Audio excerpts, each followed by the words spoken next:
Hey, everybody, welcome back to the Fans in Motion podcast, the only podcast that you didn't know you needed. I'm looking at Josh and Brent, and I say to my two friends, so I headed up north San Francisco Bay. There was music all night. It was a party every day. Oh, yeah. I found Yeah. myself in a funky band led by a family stone horn playing man. Hey, hey, yeah.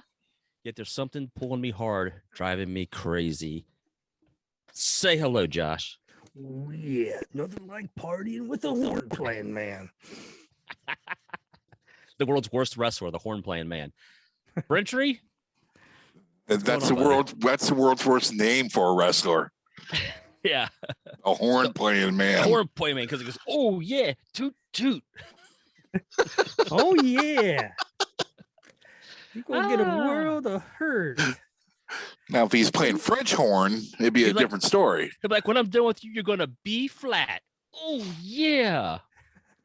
That's for the musical nerds out there. Josh, what are we doing today? That just ended on a bad note. Yeah. That was a sharp note from me, Brent. We what we're doing today is starting out the episode really bad. So today we are ranking. Is it a classic album now? I mean, it's what 10 years old, 11 years old, 10 or 11 years old. Yeah, I have to say we're getting into that's a classic record, but a fan favorite, a album that marked, at least to me, and when it is to me, that means it's fact, that marks the return of Night Ranger, the 2011 release of Somewhere in California. And if you don't have it, you need to get out from under that rock. But you need to get it because it's one of the best Night Ranger albums out there. And we are going to rank our favorite tracks. This is a definitive ranking too. Like there's no room for a wiggle. This is fact. These rankings will be factual. Mine will be. This was probably one of the hardest ones for me to rank, and all of them are a little bit hard, but I usually know where I'm going, at least at the top and the bottom. And this was a little bit tougher than I thought. If I remember correctly, this album was released in June, maybe, of 2011, with Growing Up in California released maybe a month prior or so. And I've told this on other episodes. I was in Liberia, Africa, with the military, and I remember this single being released, and I downloaded it off iTunes. Took like an hour. I mean, I was lucky to have internet, but it took me an hour, and I just remembered listening to it, and it was like, because at that time we'd only had one studio record in 14 years, something like that. 13 years, somewhere around there. And it was Hole in the Sun, kind of a disappointment. And what are we getting into? We had two new members, Eric Levy, who had just joined the band. Yeah. And Joel Hoekstra, who had been there for about 3 or 4 years. And so what are we getting into? And I just remember getting it downloaded, and I just heard that opening, and I'm like, all right, that's kind of good. And next thing you know, it's like, all right, this takes me back a little bit to that classic Night Ranger. Where do you guys remember where you were? What's your first thoughts of when you heard the first track, Somewhere, or Growing Up in California? Yeah, it's funny. I was just telling Brent this story. I was trying to remember when it came out. I said, I feel like it came out around this time, only because I was in Florida visiting. I'll just leave it as an old friend. And this album had come out, and I remember listening to it. No, it wasn't that. But I was there at the house staying up all night because the album had just come out, and I was like, holy shit, we got new Night Ranger. And I remember I posted on Facebook in a somewhat aggressive post of, damn it, people, Night Ranger's still putting out great music. You need to go buy this CD right now. Like, I stayed up all night listening to it, and I was like, God, this is great. And you even called me, I believe. Yeah, I might have, because I needed to talk to somebody about it, and And no I'm one looking- wanted to talk about it to me with me.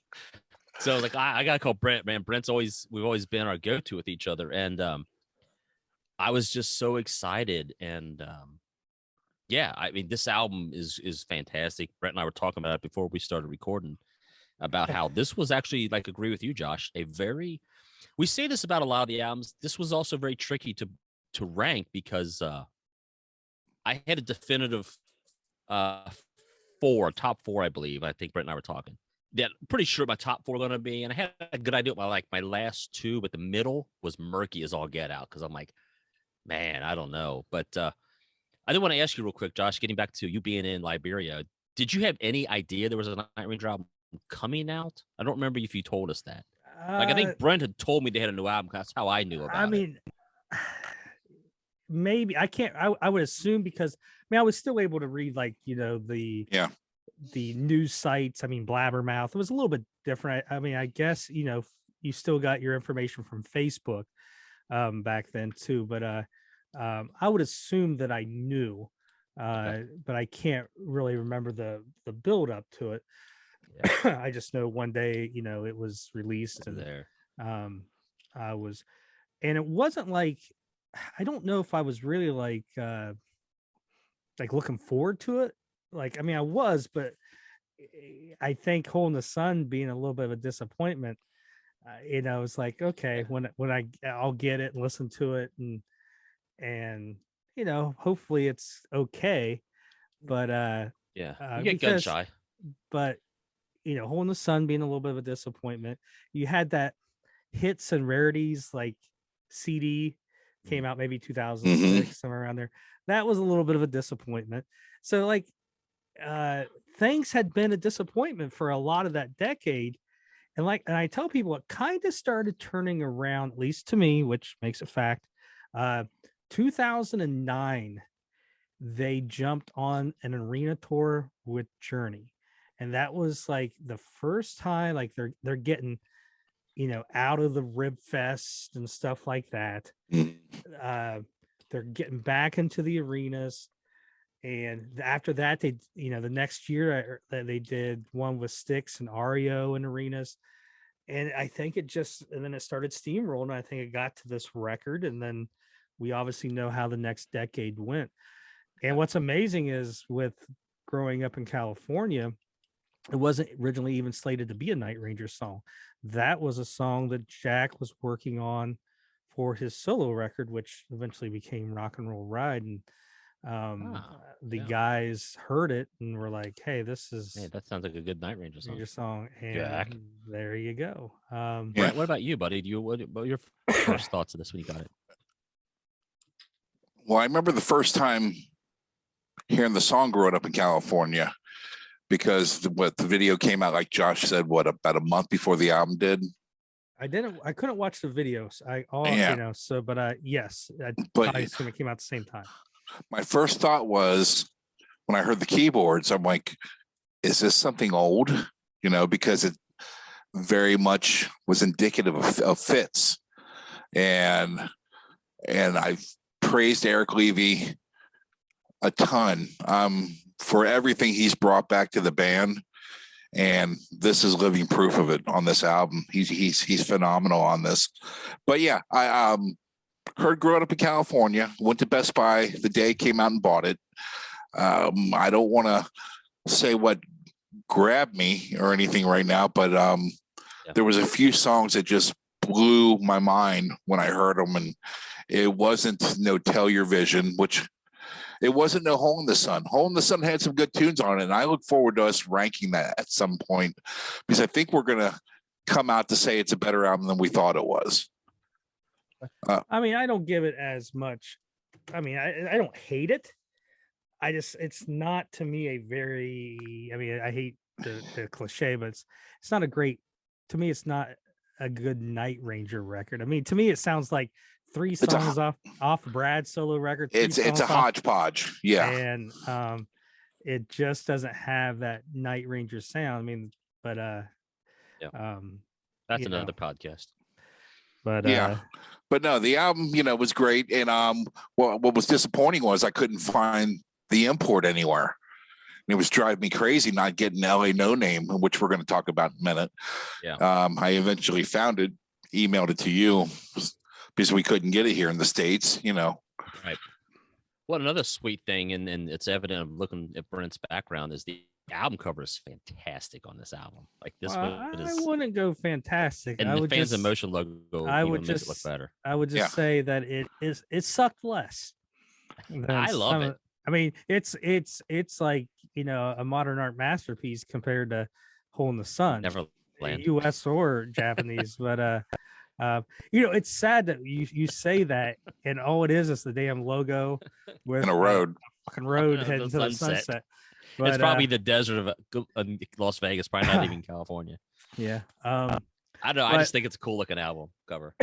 But yeah, there was 11 tracks on it. Like Brent said, there was a Japanese release which had the acoustic track LA No Name, which a lot of people probably got because they released it as like on the Best Buy Right.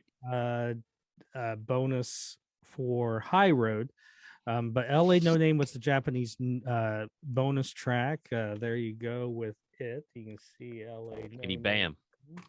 Bam. Then also something they were doing at the time, I'm sure maybe they still do it, but it was definitely a little bit more popular back then. If you bought the record through Amazon Music, you got a re-record of Coming of Age. So it's Night Ranger doing Coming of Age with Ted Nugent doing the solo. And if you go to Amazon Music now, you can, and you go to somewhere in California, that's track 12. So you can still get that. And then if you downloaded it from iTunes, you got the Night Ranger cover of Dirty Deeds. Yes. That's so you got kind of 3 bonus tracks from this record, which is LA No Name, Dirty Deeds, and Coming of Age.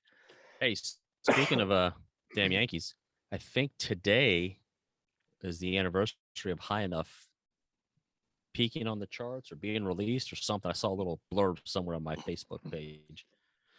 I don't know if you have the facts on that one, Josh. 32 years ago. 32 years ago.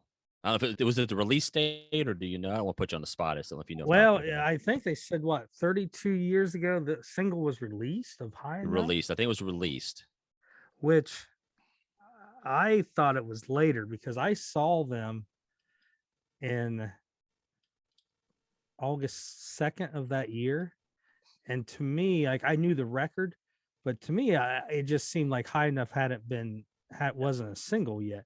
I know they didn't play it live when I saw them. They were opening for Bad Company, but I mean, that's 32 years ago. I was 13, so obviously I we're just barely drinking then. Am wrong or could be wrong, but I guess it would make sense because it was a second single, and I would assume Coming of Age probably came out somewhere probably February if the album was released in April. So that would mark probably about the time they'd release the second single. So there we go. 32 years. Hopefully we get to hear that live sometime. All right. Are we going to rank? Yeah, we're ready. I'm ready.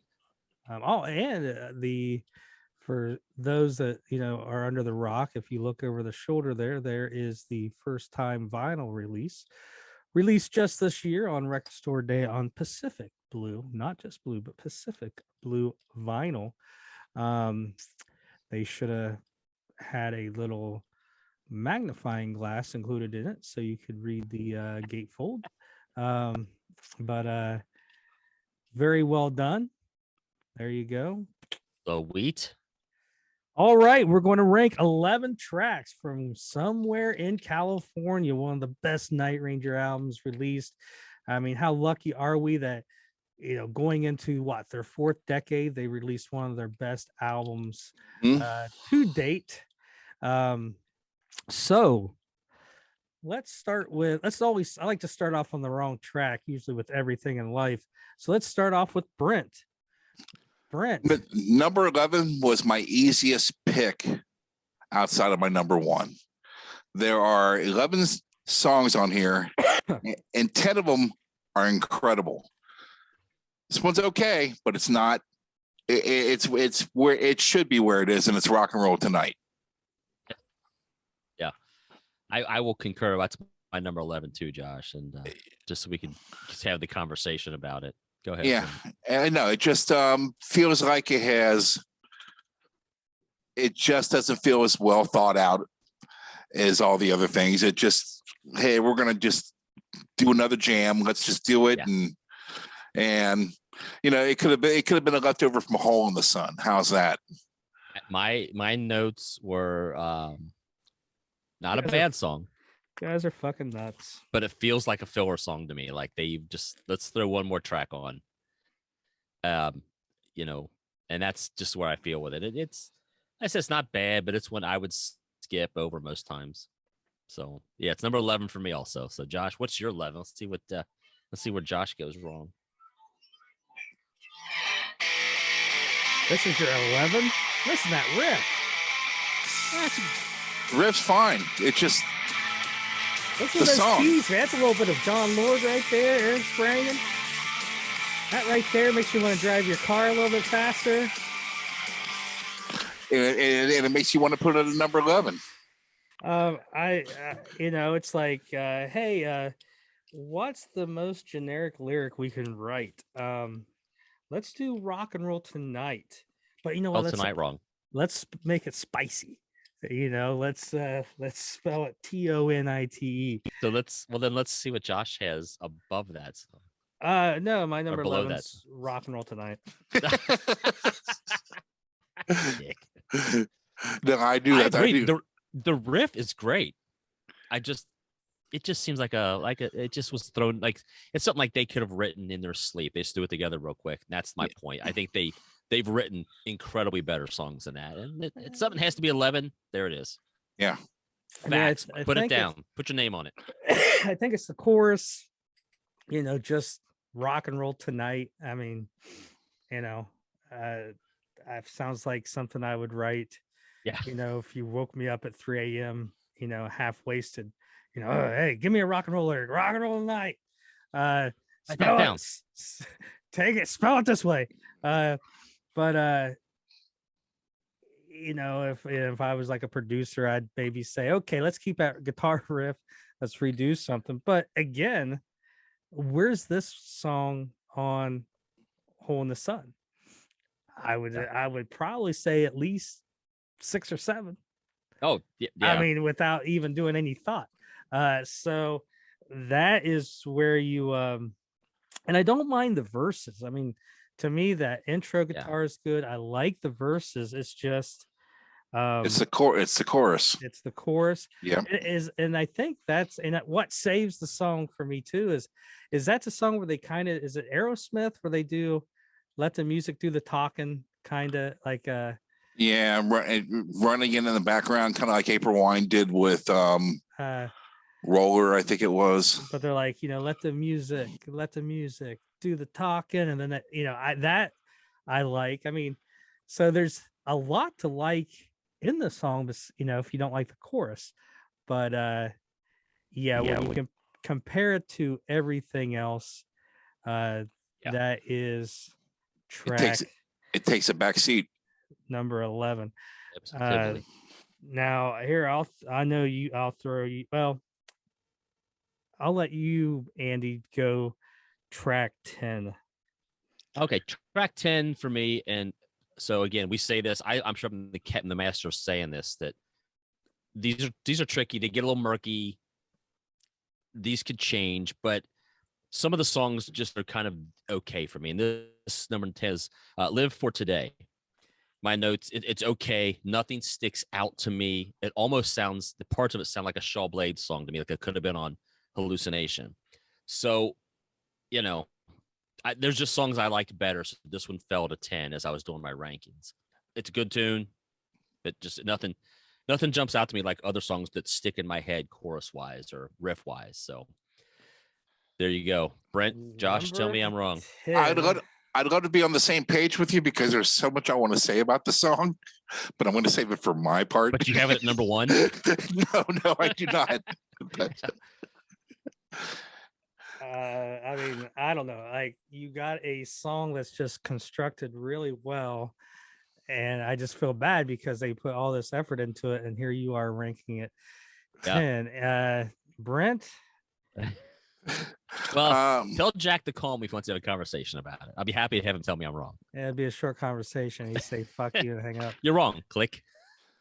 My 5 through 10 can change at any time. I mean, depending on the mood. Number 10 is It's Not Over. No, now, Josh, that is wrong, right? It's well, here's the thing. Like, I expected Josh, that. I think Josh is having conflicting issues in his head. Let's yell at both of us. I expected out of him. But so how it's not over. Yeah. Yeah, it's a great tune. It's a great tune. It is. But that's why I said, So you think it's better than Live for Today, or worse than Live for Today? Well, obviously, yes. I'm calling you out. Nah, that's a shocker to me. We don't hear anything. We can't hear it. You guys can't hear it. He's just doing this, and like we're hearing nothing. Almost sounds like a Don Henley song or something. Good tune. All right, Josh, what's your 10 then? Tell us. See where you're at. My number 10 is Live for Today. Josh, you and me, buddy, right here. I know. I'm a little worried. I mean, I'd be more worried if it was like me and Brent. But I'm sure we're gonna vary shortly, but so Live for Today's a good song. It fits the record because I mean the album is a rocking record, and not that that isn't a rocking song, but it's got that slow intro, which is all right. It's not very Night Rangerish. Like I said, it almost sounds like a Don Henley track or something. But then what I like is that soaring guitar that jumps in right after that. But yeah, I mean, it is a little bit different. And with all these songs that just really are just driving, that one is just cruise control, which is fine. Yeah. You need that every now and then, but all these other songs, man, are just seems like they're coming out and it's just punching you. And then that one is kind of like where you're just in the ropes, kind of resting a little bit. You're like hugging each other. Like, okay. Yep. So yeah, my number 10 is Live for Today. I will give you my number 9, which I know there's going to be some people that disagree with this, but it is what it is. My number 9 is Bye Bye Baby. Not I gotta go tonight. This is the wrong podcast for me. So long, Josh. They do get points for spelling tonight right. But and I love the verses. And I do like that where they kind of like the music kind of stops and then it builds right back up, like maybe right before the chorus, that the high guitar part. But and Jack's got really good vocals on it. I think what just gets me is it rocks so much during that chorus and the solo, and then the verses and the solo, and then when I get to the chorus, it's the bye bye baby, bye bye, not tonight. To me, it's just the chorus lets me down from how great the verses and the guitar solos are in it. Again, it's one of like with the lyrics of Rock and Roll Tonight, it's just like bye bye baby, not tonight. Like, Yeah. I mean, I don't know. Can't wait for the 4s and 5s of people that comment on Facebook or on Well, it's like, YouTube to tell you how wrong you are. It's like, bye bye, baby, not tonight. It's like, no wonder she left your ass. You're out there, bye bye, baby, not tonight. Like, No, yeah, it's bye bye, baby, bye bye, not He's tonight. rocking it. yeah, He's rocking it to her. like, no Not wonder, tonight. no wonder Yeah. she left your ass. So Yeah. that is, I mean, and I love the Even with Kelly yelling "So long, girl" in the background, that should even make it even higher on your list because it's so cool.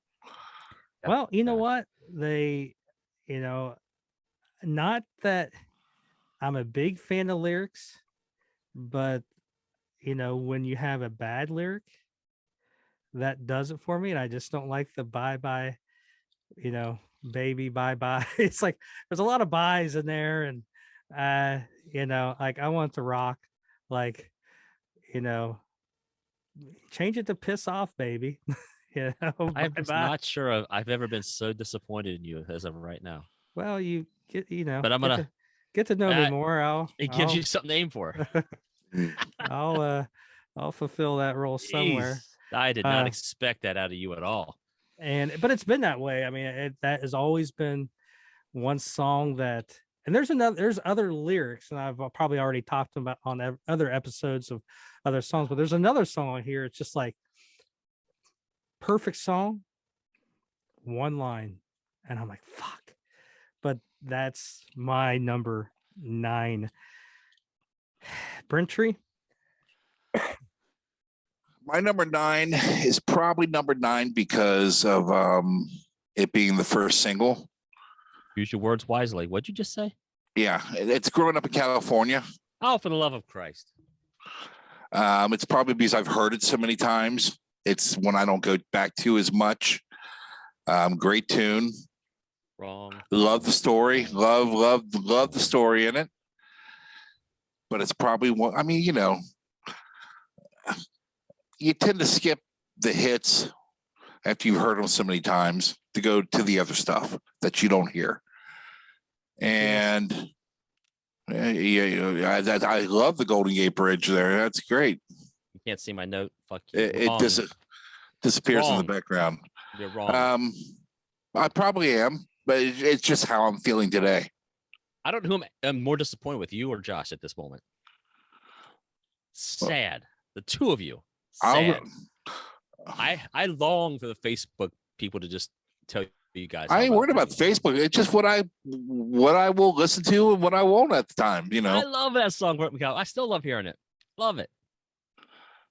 But hey, it's your opinion. You're allowed to be wrong, Brent. It's all right. I feel no peer pressure. All right, Andrew, what's your Jesus number Christ, 9? Mine won't even matter. Mine's just say it with love. Fuck, but who cares at this point? This clearly has no method to its madness.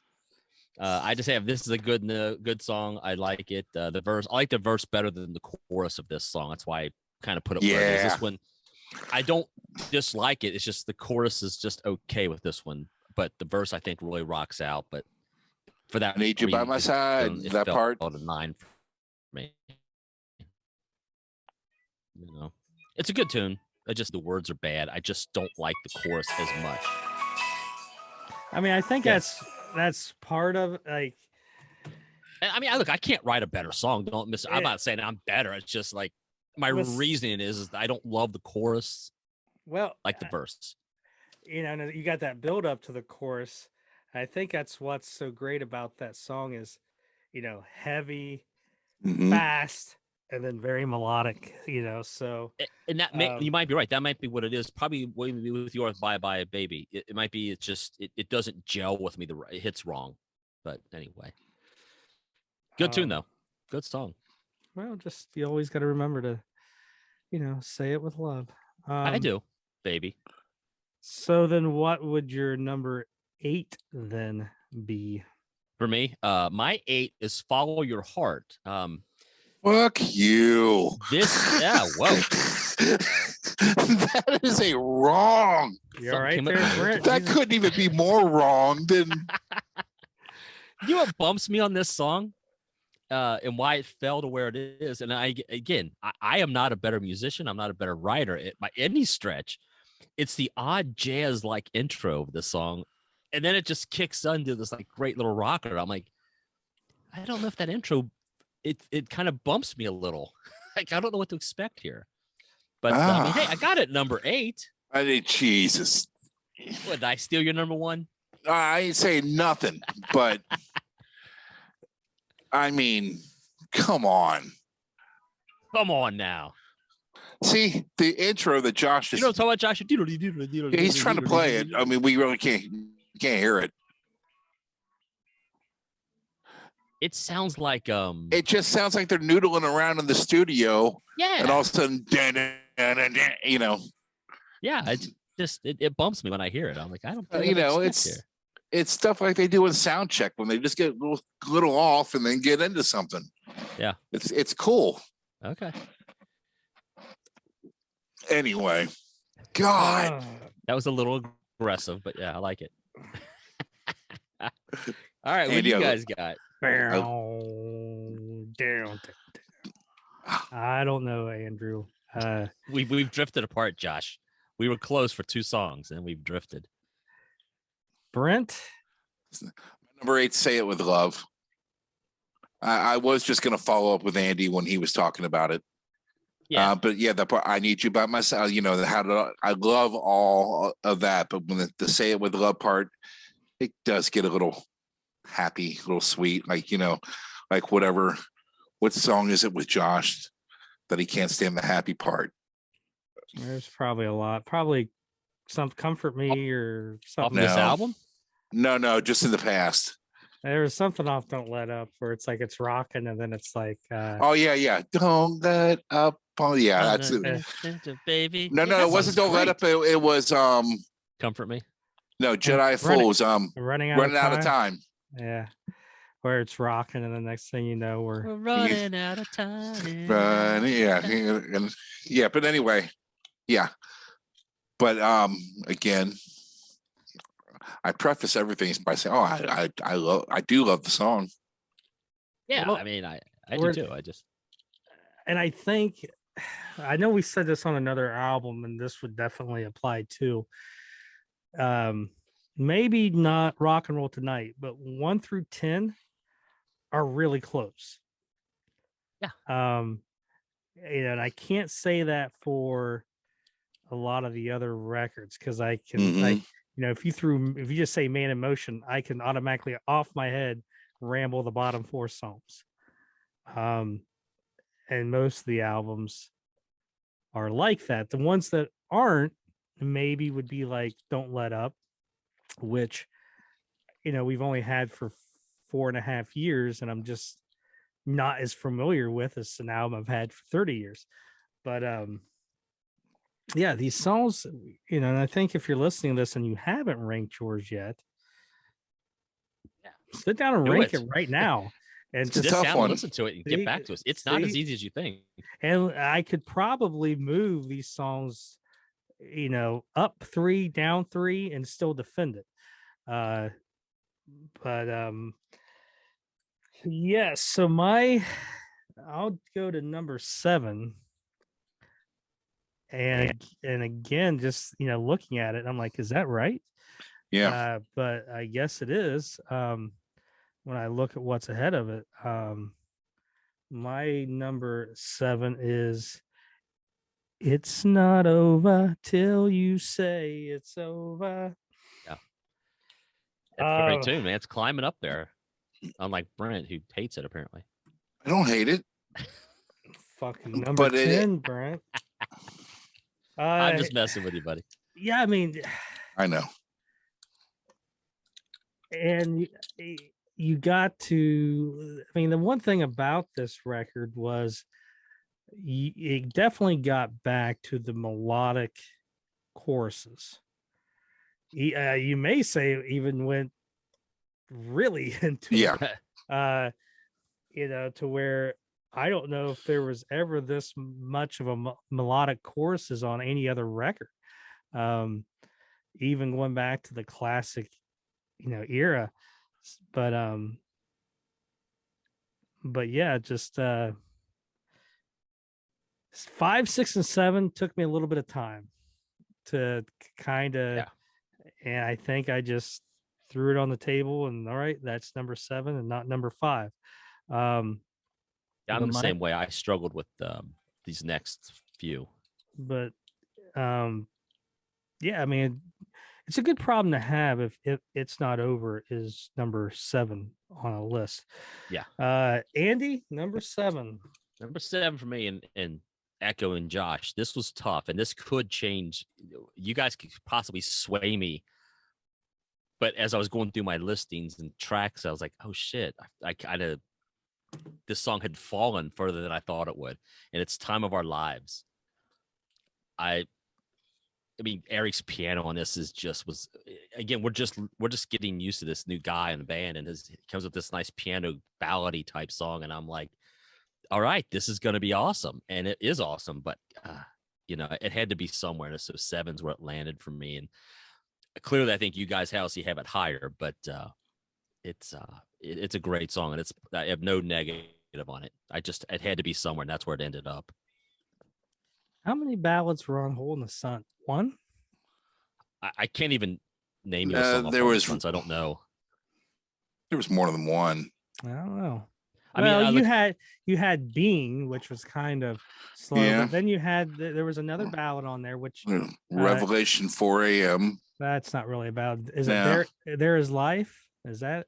Yeah, there is. I know. Yeah. As long as So I guess what I'm saying is, with this record, there's really only one true ballad, which is this one. So Andy, solid song. I mean, not a knock on it. I figured 6 fall pretty good. With that song and you being in Florida at the time, I thought that would, mean more to you. It did not with that person. No. All right. No, I don't know. Thanks though. Brent, you're number 7. My number 7. This is the Day and Tonight album, by the way, because there's Rock and Roll Tonight, End of the Day, Live for Today, Bye Bye Baby Not Tonight. So I'm going to put one of the day tunes in, End of the Day. Oh yeah, number 7. Solid song. I have no knock on you for there. Again, my 7, 6, and 5 could be changed right now.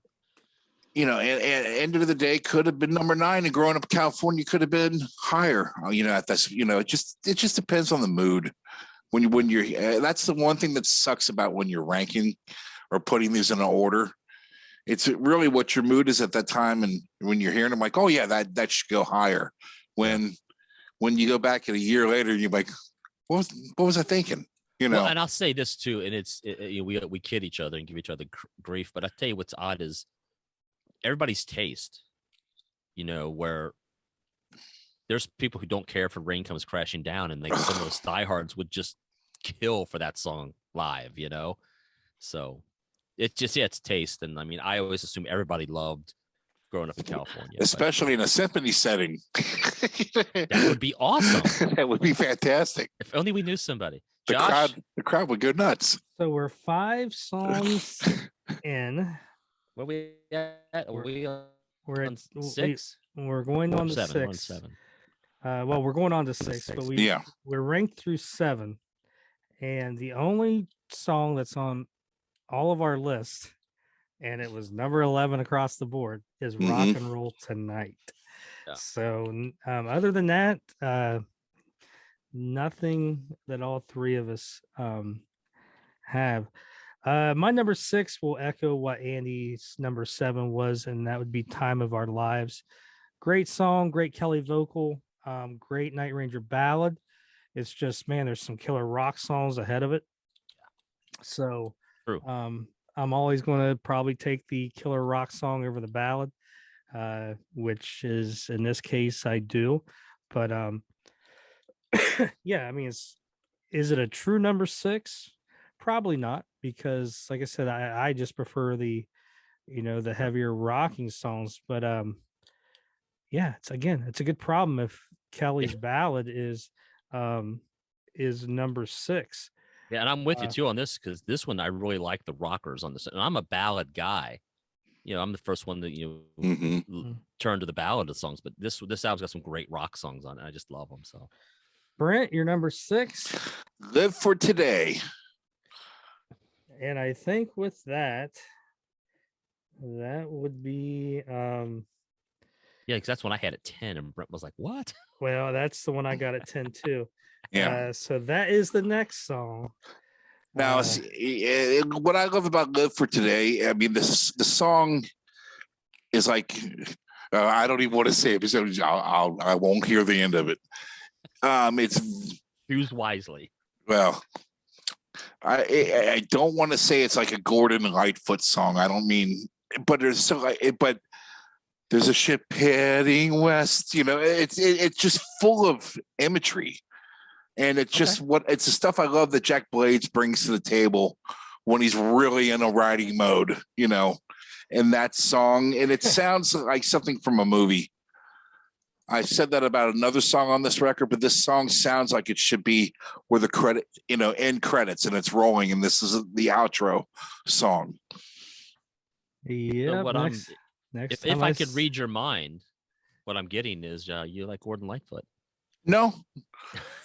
It just, but with the part with there's a ship heading. It just, that part always reminds me of Gordon Lightfoot, because I can hear him singing something about, a lighthouse at that point or something. Yeah.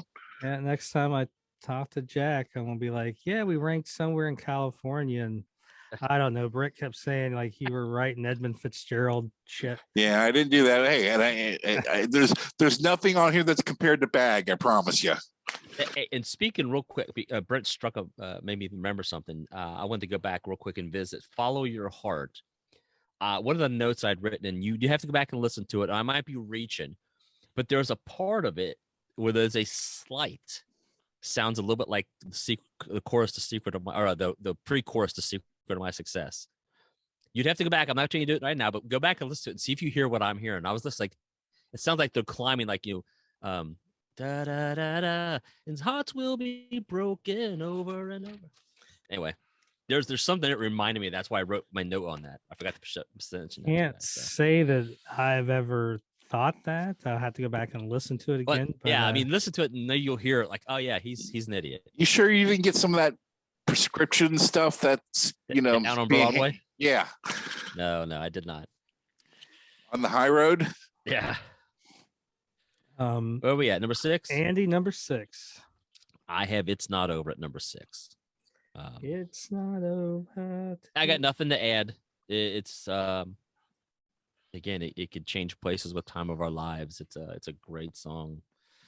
I find myself actually humming that and singing that "It's Not Over" in my head from time to time randomly. So it sticks with me. It's good. It's got a good hook. What that broad in Florida was singing when you left her. She was like, "No, bye, baby." Yeah, that's what I was going to say. I promise you, that's what she was saying. All right, and that's what you were singing. And I said, "Not tonight." She's like, "No, never. Not tonight. Not tomorrow." Just, and then she said, "So long, girl." Yeah, it might have been like, "Bye." Well, then, what's your number 5 there, Florida man? Number 5 for me is "End of the Day," which I'm sure, Josh, you probably know this, but I'll put it out there. Co-write by Jeff Carlisi, 38 Special. He was a founding member of 38 Special, was one of the co-writers of this song. This is a really good tune, man. This is a solid tune. I really like this song. You get into it, put on repeat a couple times, and this song really just kind of comes in and really stays with you. So that's what I got. End of the Day. Let's see here. I'm going to I guess I didn't pay attention really much to the Well, I dug a little deep on this one because when I was listening, I was like, this song is really catchy and I like it. And I was kind of just doing some, Wikipedia and just kind of scrolling through, like, because I was pretty sure this is where Joel and Eric joined the band, so I was kind of reading their page, and all the songs are pretty much written by Jack, Brad, and Kelly. Joel's on a couple of them, but then I saw this name. I was like, who the hell, Jeff Carlisi? I didn't know it till I read it. But I looked him up, found him member guitar player for 38 Special. So See, you could have just acted like you knew it. I don't, because if Josh started quizzing me, I'd be like, I have nothing else to say. I would not. I'm out. I wouldn't have remembered that. But Joel Hoekstra co-wrote like 3 songs on this. Yes. Growing Up in California, co-written by Will Ivankovich, which was he was the extra guitar player on the 2007 Shaw Blades tour. He was a guitar player on 24 Strings that joined Night Ranger, and he is currently a member of Styx. He also was playing a big part on Jack's solo record, which, remember, that song came from Jack's solo record. And Colin Blades, the co-write on Time of Our Lives. There you and some of these photos from this era, there's another photo out there, and then this photo is one. Jack kind of reminds me of Dave Meniketti from this, it looks like Dave Meniketti from some of these photos. So number 5, End of the Day, Brent. Okay, here's where it starts getting tough. Here's where the fun begins, as Han Solo would say. Lay it on me. I can't say anything. I'm with you. Great song. Yeah. It just starts getting freaking tough at 5. Yeah. And so, Lay It On Me's got to be in the top 5. Great tune, great opener. I'd love to hear them bring it back. Haven't heard it in a while. Completely agree. Is Lay It On Me and Growing Up in California the only 2 tracks they played live on this record? I believe so. They used to open with Lay It On Me, which was awesome. Like you'd go see, I saw it at Riverbend with I guess the Journey tour, and I was like, holy shit, to open with Lay It On Me. I'm like one of the only few people in the arena that knows the song. I'm like, yeah. One of the best shows I saw them was it was only right up the road, maybe 20 minutes from me. That was the Pickerington Violet Festival. Free show, I think, maybe $5 again. So, but the place was packed, 3,000 or 4,000. Yeah. And they played kind of an extra longer set, but this song was played. Growing Up in California was played, and then they played some other tracks that were a little deeper, and I can't remember what they were now, but they played both of these the same night, which usually they played one or the other, but that night they played both. But Lay It On Me, Brent, number 5. Should be a little higher. Solid pick. So there we go. We're at 5. My number 4. Your number 5. Well, my number. Did I not give you my number 5? I don't think so. All right. Well, No Time to Lose You. Yeah, you didn't give us your number 5. Now you guys still have those on your list, right? Mm-hmm. Yeah. I mean, I don't know how. Again, I think it's just the chorus is a little. You hate Night Ranger so much. Kind of got you. I don't know what it is, Andy. You're cutting out a little bit, but then also you kind of remind me of Kenny Rogers off of Mad TV. Remember?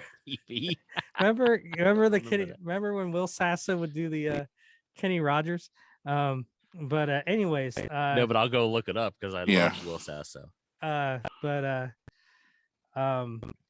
yeah, with No Time to Lose You, it's or No Time to Lose Ya. Yeah. I think it's just the chorus, real melodic again, like some of the songs, and when you get to a rockin' song, I may choose the heavier over the more melodic chorus. I actually am kind of surprised I ranked it that high because in my head I actually have it lower. But once I was listening to it, I'm like, maybe I enjoy this a little more than I thought. But I can't be any more disappointed in you. I thought you had me at Bye Bye Baby, but this I one think, really... and this too, is like, what does No Time to Lose You kind of like? What does that mean? Like, I've never said that in No Time to lose. But that's a weak sauce. We could argue about. I mean, what the fuck does "Lay It Down" I mean mean, by Rack? I mean, it's like every day, I'm bringing up Rise to the Sun with Seven Wishes, but yeah, but No Time to Lose You, I'm like, I don't ever really say that in the real world. You would shout it out a window. Well, that's true. So Add a little French horn, you got a hit song. So Jesus Christ, yeah. No Time to Lose You is my number 5, and then I'll just jump into my number 4, which I wanted to do to begin with. Yeah. And I guess I would be the one. I'd be the one that has it ranked higher because you guys have already ranked it. Mine would be "Say It with Love," and I would almost think, wow, yeah, it's just that pre-chorus that dun dun dun dun dun dun dun dun dun dun dun dun dun dun. I just love that. And I think it holds a special place because it's the last song of the record. And especially back then, listening to it, that record, and just being like, God, Night Ranger's back. And that's the last song, it's just like, man, that was a great journey. And that's the song that kind of ends it. So I think that's kind of, probably something else, emotionally or whatever that, is tied in with it. But good song, good Night Ranger song. Say It with Love, my number 4. Andrew. Number 4 for me is "Lay It On Me." Yeah, wrong answers only. This was, is it my top 4 are pretty tough, hard to pick, but I can't say any more than what I said when Brent brought it up at number 5. It's a great rockin' song. I love it as an opener. I mean, I'm always partial to "Touch of Madness" as my opener, but I love when they do. If they did "Lay It On Me," I would not be mad. I'm like, yeah, fuck, let's do it, bro. So I just think this is a heavy rockin' song. Like, this is, I think it's so different than the rest of the album. It's a heavy it just bam. We need to see what if some of our Japanese friends, what songs they played live in Japan, from this record, because they obviously play more of these tracks in Japan. I don't know about this record, but they played 5 songs off "Hole in the Sun." When they were in Japan, so it'd be interesting to see what other songs. But yes, that was great too. I mean, with Lay It On Me, it translated so well live. Yeah. Fun, a lot of high energy. Open a show that's a punch you right in the gut. It's like, let's do this.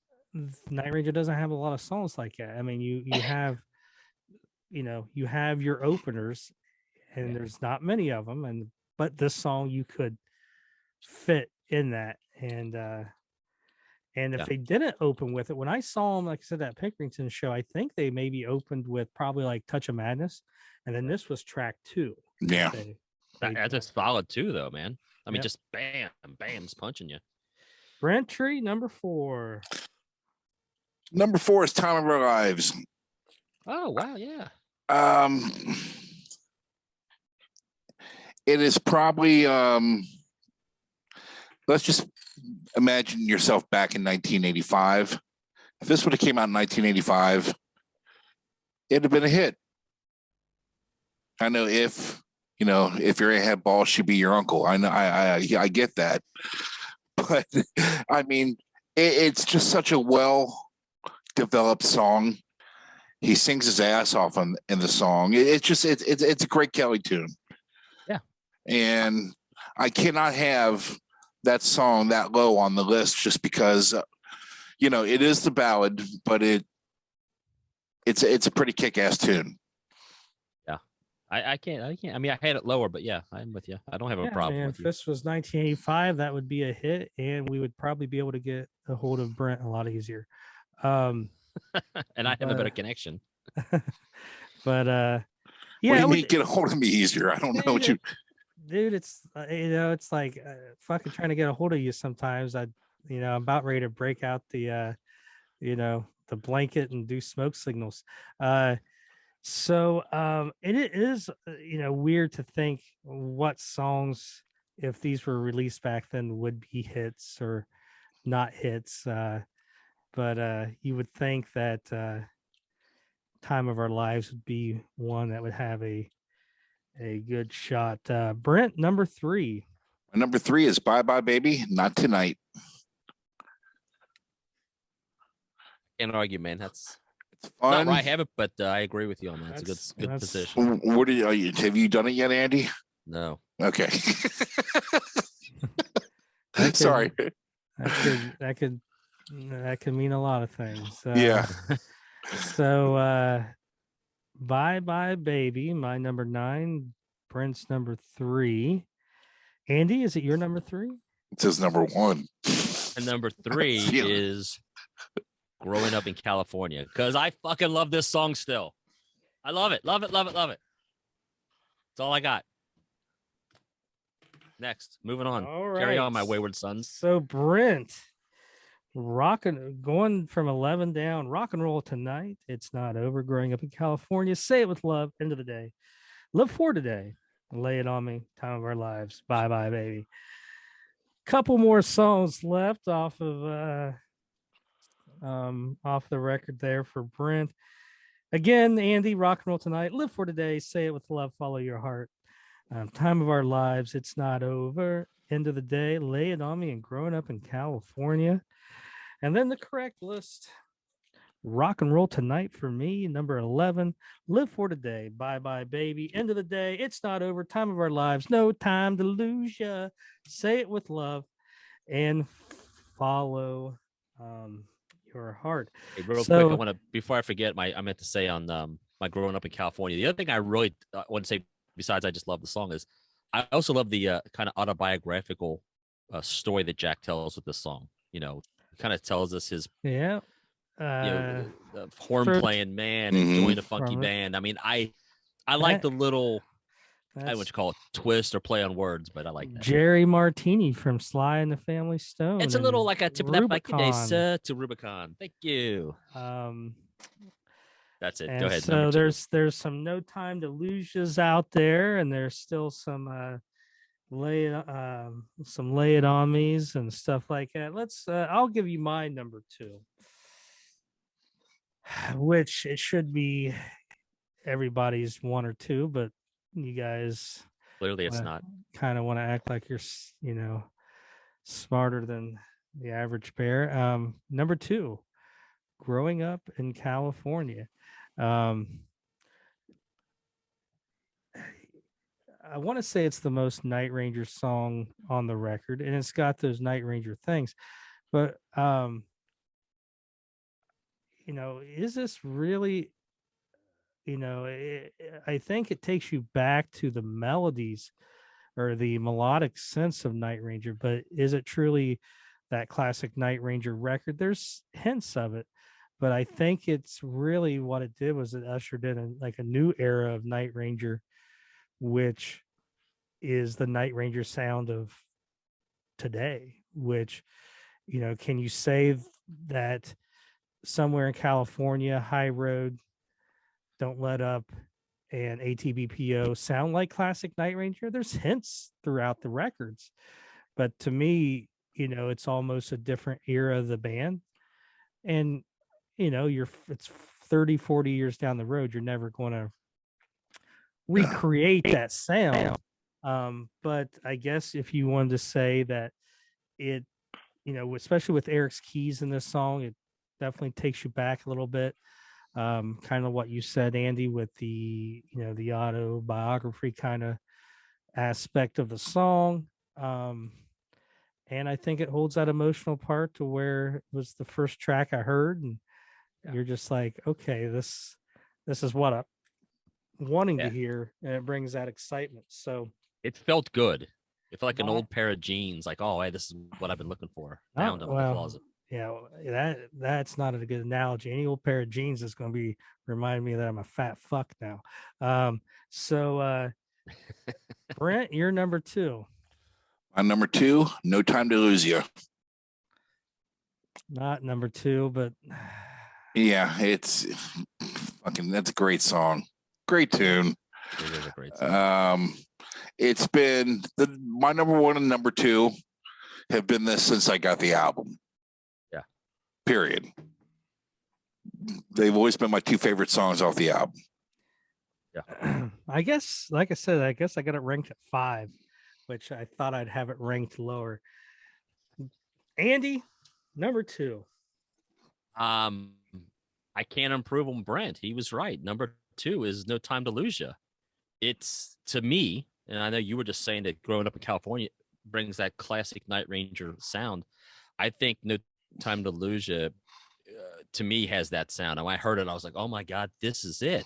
Yeah. This is a great song. It just rocks. And like Brent, when I first heard this album, my number 1 and my number 2, well, basically my first 4, they jumped out at me immediately, and I was like on repeat, and I can't get enough of these songs. And I would love to hear No Time to Lose You live. I mean, I would love it.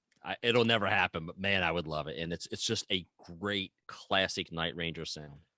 And to quote on what, or not quote, can't even think of the words. To capitalize on what Andy's speaking about, I remember when the album first came out, and he and I were on the phone rapping about it, and I remember always saying, half of this album is great, and I always said there's 5 songs that are just incredible, and the others were but no, the others aren't. That's what they used to feel for me. I mean, like these are first listen songs. Like, first time you hear it, it's like, oh, that's a great song. Yeah. Make a note of that. I'm going back to that when I'm done. And I always went back to that tune. Yeah, me too. You know what I wish, some of these bands would do is, so you're recording these songs, right? Maybe not quite. You probably couldn't do it on ATBPO because you're recording in different studios, but on stuff like this where you're kind of getting together and all these songs are kind of fresh, it would be great to, like, okay, all right, we all know the song, we've just recorded, let's go through it and record it just live in a studio. And you do every song like that, and then keep it, in the vault, and then 10 years later release, somewhere in California live in the studio, and it's just you know what I mean? Like that would be awesome. Because obviously now, if you're going to do it, you got to sit down and relearn it and everything, to where if you're doing it right then, and I've always been surprised, no one's okay. We got all these songs, let's rip through it, record, do 3 versions live, just live, right, together, and then just put them in the vault. And 15 years later, we just put out, don't let up, whatever, just the whole record. Don't let up live in the studio. And that'd be great. I'd love it. But it costs money. Well, it costs money. When it costs that much, if you're already in the studio, and most of these times they own the studios that they're in, all thing it costs is time. And then press it when you're done. But I mean, it's an easy, you're going to make money. I just say, even with the time, if you just spend 2 extra days just going through the songs, or sometimes you're going to do that maybe before you record the song, because you're kind of like writing it. Okay, is this how we want it? Well, hit record on 3 of those takes and keep them, and make them good takes. And there you go. Now watch, we're going to have 10 years from now a whole slew of live in the studios from these groups. And the one band I always said that would benefit if they recorded everything live, in my opinion, is Y&T. I think Y&T sounds so much edgier live than they do in the studio. I mean, they captured a good sound on like Earthquake and Black Tiger and what was the other record, but yeah, but like when Rescue Me and God, it sounds so much better live. It's killer. yeah. Well, they're so good live. Yeah. Like Believe in Me or I Believe in You. Believe in You. Yep. Yep. So, all right. Did I give you my number 2? Yeah, growing up in California. Moment of truth. All right, Andy, your number 1. Number 1 is easy for me. Brent, do you know what it is? Your number 1. God, I'm trying to think what you haven't said yet. I'll save you the trouble. Bye Bye Baby. Yeah, I knew that's what it was. This song is so fucking good. Josh is so wrong on this song. This again has that signature Night Ranger sound. It's got the attitude. It's like a don't tell me you love me, don't start thinking. It's like, I love it. I love it. Josh has never been so wrong in his life. Yeah. And I can't wait for the fans to tell him how wrong he is. This song is great, and they need to play it live. That's it. Put your name on it. Put your name on it. Not a horrible song. Just definitely not the number 1 track It's off great. of the record.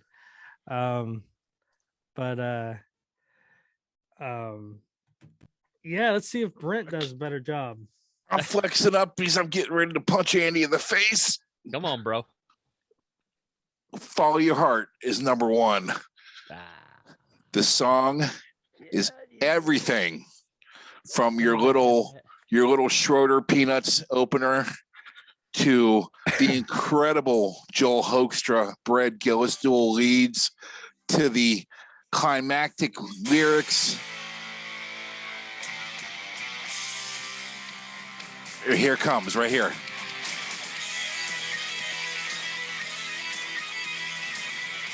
It's everything that makes this band what it is. I will agree that the guitar work on this was so awesome. I mean, what a welcome Joel to the band, to the album. But yeah.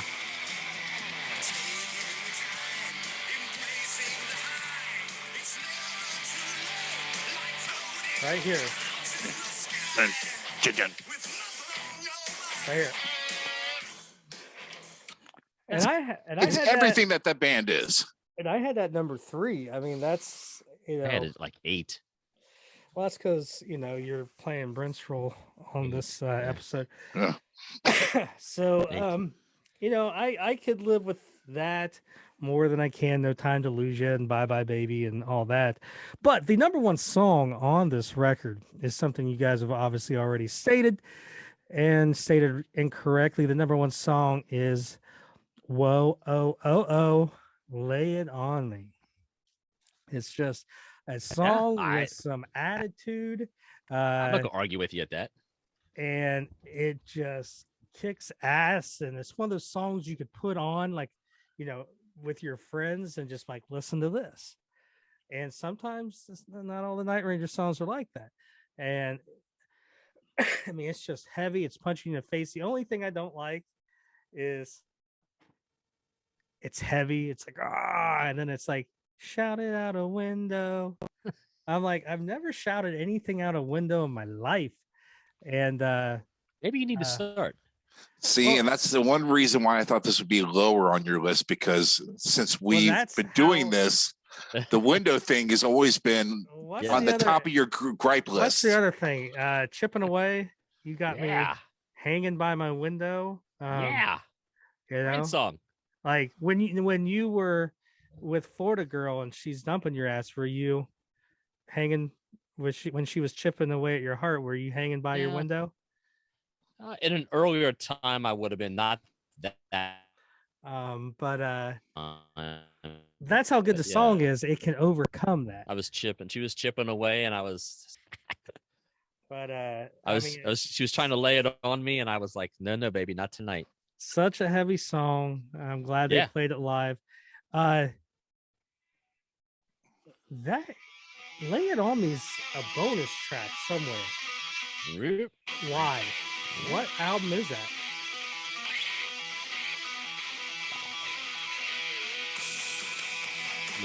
It would have to be.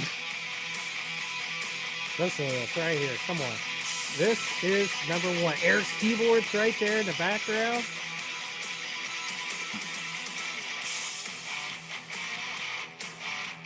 There you go. But yeah, I think "Lay It On Me" live is a bonus track somewhere. Well, let's go through the catalog then, because after this was Trying to look was through it my 20? stuff. What was it? What was 24 strings and the drummer? Was that then after this? Yeah, but I don't think it was. It wasn't on. I've got the bonus track version. It wasn't acoustic. Could it be on the High No. Road? One of the versions of High Road? No, well, not on mine. 35 years in a night. No, I just looked at that. At least the version I have, it's not on it. Yeah, it's not. It's It's a bonus track. I swear, the live version is a bonus track somewhere. I'm gonna go search iTunes real quick. Well, they're not going to show you on there if it's from Japan.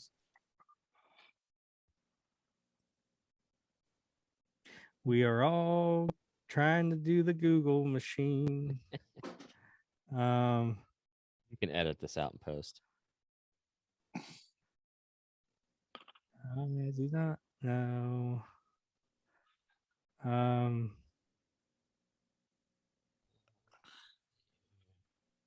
Yeah, it's not.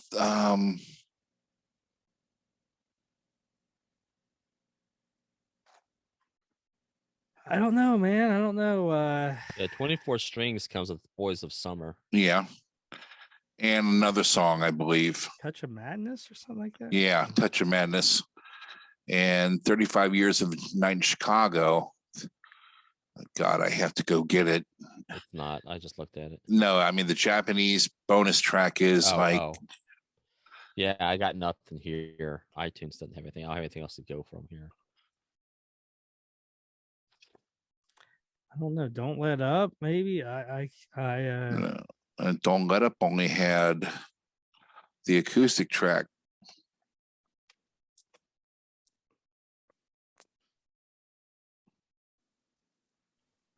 Well, Wikipedia doesn't really have the Japanese there. Someone's out there listening to this and going, You idiots. It's fucking this, you jackass. They're screaming at it. I don't have it, whatever it is. So I got it. Maybe is there another version of Somewhere in California that would have it?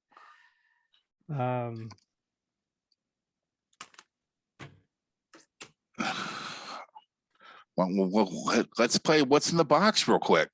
Look at the box. Let me go see what I can find, motherfuckers. Andy?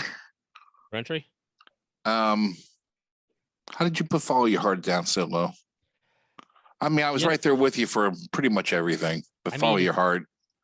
It's tough. You know, it's like when Josh was playing, I'm like, yeah, the song does kind of rock, but I'm like, you know me, man. I mean, Bye Bye Baby and Nothing to Lose You have been. I mean, if you look at my shelf, you can see it from here, but Nothing to Lose You. Is that the cross between them and Kiss? I don't know. Yeah, so you said Nothing to Lose You is what you said. Oh, you got no time to lose. You got. I don't know. I need food. I'm drinking Starbucks. It's late. Cats and dogs living together. And it does suck because I'm the guy that always puts the singles lower, and I don't know why I do that. I think it's just shocked with your growing up in California being so low, but I think Lay It On Me is a better tune. But I like the story of growing up in California. I think that's really cool. Yeah, but again, I think I was trying to allude to with the taste, what each of us and everybody is on the page, and everybody in the world has a different. What means something to them. I mean, I think it was Josh has told us, or maybe Kelly did it in the interview, that he doesn't really care for Chipping Away. I love Chipping Away. I love that song. Me too. I long for hearing This Boy Needs to Rock live. Yeah, I wish I'd bring that back too. So, all right. My and Ed's favorite song was Penny, which I held my tongue. I didn't say a word. So, Lay It On Me is a bonus track live from the M3 Rock Festival. Nice. So, what was it on? He's going to show us. Oh, the High Road Japanese version? Arigato. Okay. Mountain Song and Lay It On Me live. So there you go. I should have thought of that, because I remember going through all the bonus tracks and I was able to get everything at Best Buy except for Lay It On Me. I forgot all about it. And I wasn't going to spend $35-$45 just for Lay It On Me. Well, it's worth it, you fucking non-Night Ranger fan. No, I know. I can't say anything. I don't buy shit anymore. So, but there you go. Lay It On Me is the number one song off this record, proving that it's the only song ever officially released live before the Chicago record, which the Chicago record, did it just have Growing Up in California? That was it, right? From that record, it didn't have Lay It On Me on there. I'll check right quick. I have it here. I'm pretty sure it didn't. I think it had High Road, and then it had amongst yourselves. And then one of the new tracks that ended up on Don't Let Up. Yeah, and they recorded California and High Road. You know, and they played Running Out of Time, but they didn't release it. Right. They shot a video there for it. Or Day and Night? No, Running Out of Time. Well, Day and Night. They did 2 songs. Yeah, I think Day and Night was the other. At the end of the night, they're like, that was streamed. I was watching it while Andy was at the show. I was watching it on some kind of Google simulcast. AOL Live. Was it AOL Live? I don't know what it was. I remember I sent you a link, and I was like, "It's happening! I'm having 7 Wishes. We're playing 7 Wishes." Yeah, and I'm watching. I'm like, I know I'm watching it. Now, 7 Wishes is the bonus track to that record in Japan. So if you get the Japanese version, it's like, a regular set list, Sister Christian, Don't Tell Me You Love Me at the end. And then it looks like they close with 7 Wishes because it's a bonus track. Great. Good stuff. But you can also get 7 Wishes live off that extended versions as well. So there you go. There is our rankings of Somewhere in California. I'm interested to see everybody else's list. I'm really what I'm interested in is seeing where Rock and Roll Tonight falls in, because if you remember, Don't Let Up, all of us had the same track 11, and I try to think what the hell it was. What's the song that none of us got into? They kind of sound like a saloony ragtime. Nothing left. Oh no, I like that. I had that higher.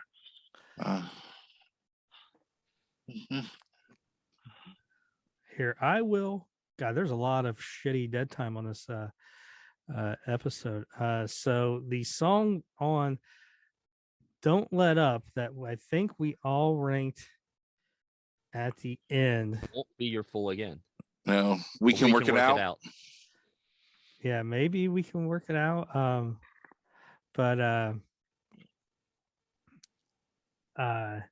So it'll be interesting to see where Rock and Roll Tonight falls in. There is your vinyl record store day that just came out. Hard to believe this record is 11 years old. I mean, think about, it seems like it was just released.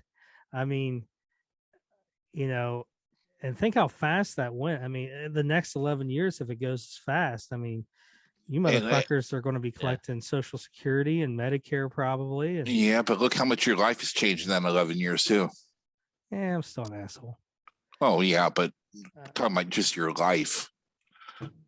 Yeah, I mean, I guess I don't know. I mean, you were in a foreign country. Yeah, and that wasn't even the last time I was there for about a 3-year period. I spent more time overseas, all voluntarily, of course, too. I mean, like, where were you when you came out? When this album came out, I was in Liberia. You guys ever seen the movie Blood Diamonds? Leonardo DiCaprio. That's kind of what we were dealing with. You should write your own version of growing up in Liberia. Yeah, I could. And then 2013 was Afghanistan. So, and in between all that, I spent some time in Guam and some time in Turkey. but yeah, it's just crazy to think that this is kind of a classic album now, 11 years. You do the same, you do the same time from when this album was released to now, from now till 11 years in the future, Kelly's going to be 80. No. Jack's going to be as higher. Jack's going to be almost 80. Brad will be hitting 76. So I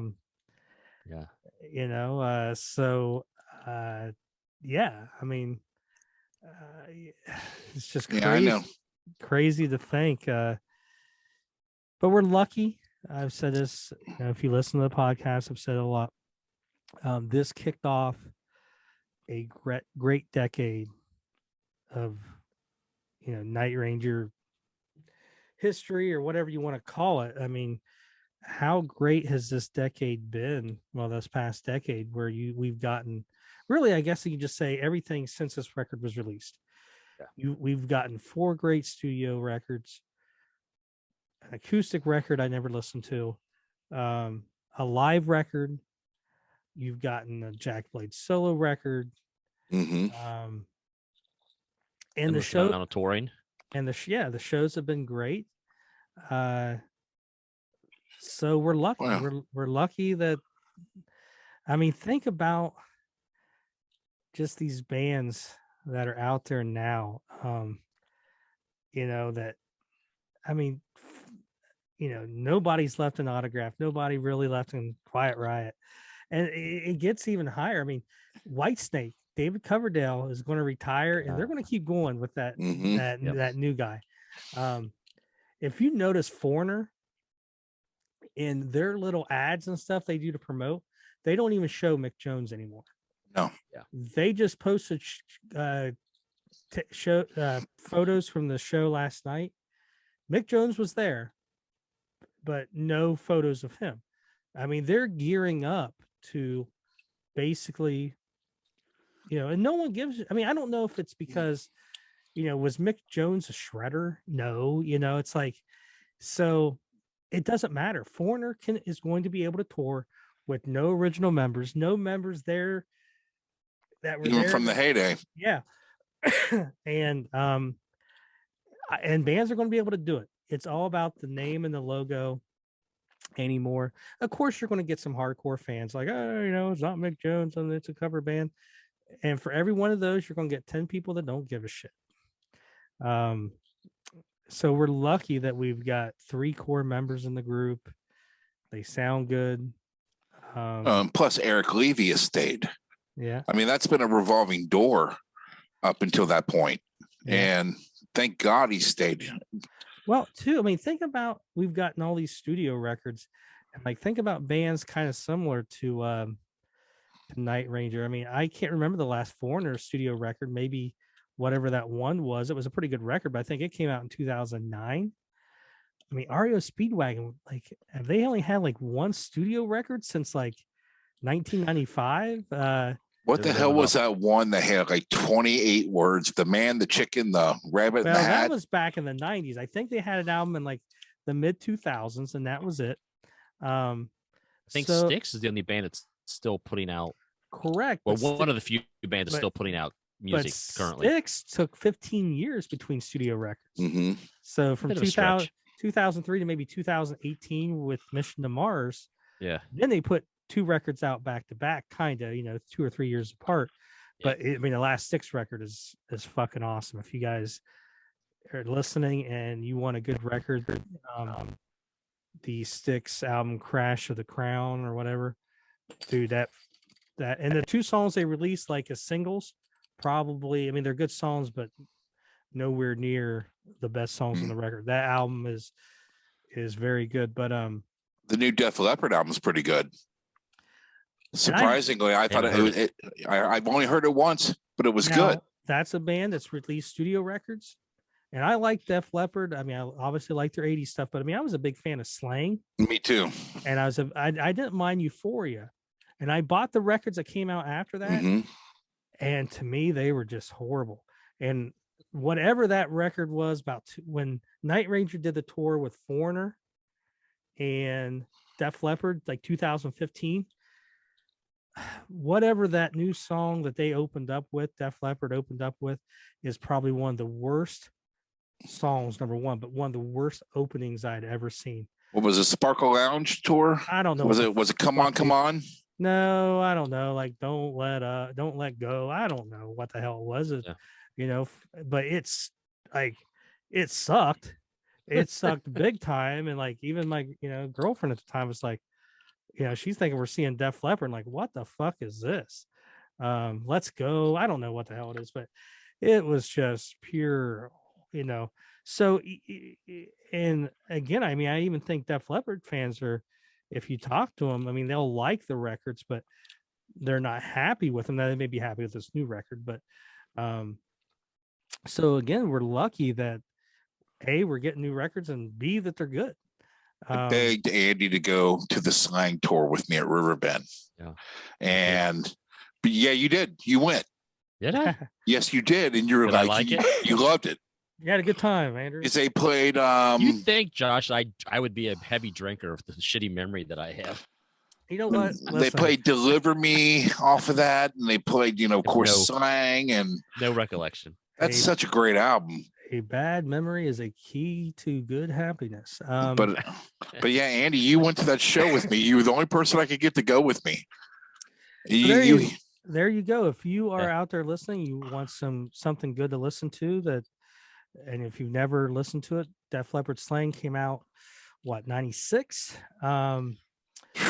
It's not your typical Def Leppard record. You're not going to get 80s Def Leppard, but I mean, it's just good songwriting. But it's got some heavy stuff on it too. Yeah, it's really good. So go good check heavy out stuff. Def Leppard Slang. But yeah, and I mean, what I've seen, the reviews of the new Def Leppard's good, but I haven't checked it out. But we're lucky. Night Ranger, man, come on. Yep. 2022. I mean, hell, 2022 is almost over. Like, we're getting into 2023, and I still got 2 more big releases this year coming out. One next week, Lit. And then we got the Ugly Kid Joe coming out in October. If you're listening to this, hit the back 10 seconds and listen to that sound Brent just made after. Did I make a noise? Yeah, you're like, I got the no, it's like I got the new Lit record. God, I can't wait. But by the time they watch this, it's already going to be out. Like a fucking internal ejaculation or something. I got the new Lit. They're a perfect band. I don't know about that. I think you got Man Crush or something, but perfect band. They're just a bad version of Smash Mouth. You're out of your mind. You're out of your mind. Even I have to disagree with that. Yeah. Sometimes I'm like, I get them confused, like bad version of Smash Mouth, Lit. I thought Smash Mouth was a bad version of Smash Mouth. You know what? The lead singer of that group, like, fucking, I think he got off his meds and that video talking about Nazis and shit. But I guess now they're going on without him. I think going on without him, which any of us, I think. I mean, hey, you need an old fat guy to sing. Hey, now you're a rock star. That's all of us. Go now. So that's all I got. Let's say goodbye, Josh. Well, here we're getting close. If you see me in Toledo, and I think Andy and Brent may have a couple in their pockets too. I may have one of these in my pocket. These are used Jack Blades bass picks. So if you see Andy or Brent or I, and you want one, and we still got one, track us down. The magic password. You rub your nipples. Yeah, it's like, it's in my pocket. Go reaching for it. That's not it. He wants a rocket ride. No, I'm sure it's a pick. No, it's not. It's small. Yeah. And Brent don't care if your name's Bob. It's tiny. So there you go. We will see you sometime. Hopefully some shows coming up, and get on the YouTube, hit subscribe. Find us on all the other things. I'm not going to go through it all. But what we want to see is your list. So put them on YouTube, on the Facebook page, wherever the hell, and show us your rankings. And put them under the podcast. Like when it's released, put it under there instead of just individually sending in your stuff, because then you can't compare them all together. Yeah. So if you post it on the Facebook page and you make it your own post, I'm just going to delete it then.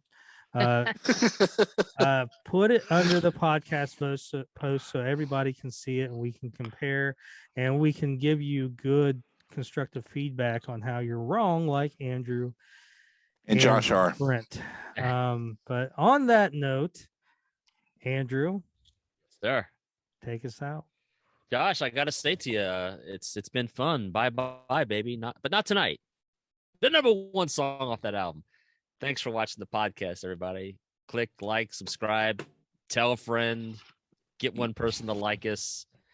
I long to see how many people tell Josh his list is wrong. So you didn't follow your heart with that outro. So Brent, there's no time to lose you here. It's like there's no time for backup. It's the end of the day. This episode's never going to end. Later. Bye. You see, Brad Gillis, he's from Alameda, California. Kelly Kagi over there, he's from Pacoima, California. Kerry Kelly right here, he's from the OC,